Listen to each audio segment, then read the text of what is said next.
వరంగల్ నగరంలోని ప్రముఖ ప్రభుత్వ వైద్యశాల ఎంజీఎం ఆసుపత్రిలో విజిలెన్స్ అధికారులు తనిఖీలు చేపట్టారు. ఆరోగ్యశ్రీ నిధులు గోల్మాల్ అవుతున్నాయన్న ఫిర్యాదులు రావడంతో అధికారులు రంగంలోకి దిగారు. ఆరోగ్యశ్రీ పథకం కింద అందిస్తున్న వైద్య సేవలు, రోగుల నుంచి ఫిర్యాదులకు సంబంధించిన రికార్డులను పరిశీలించారు. అయితే ఆరోగ్యశ్రీ నిధులు దుర్వినియోగమైనట్లు అధికారులు గుర్తించారు.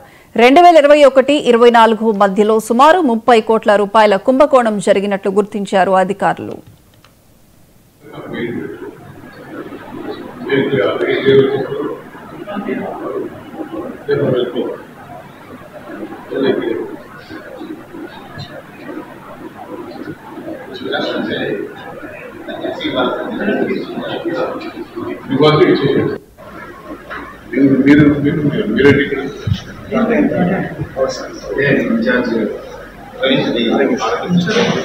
ఇన్ఛార్జ్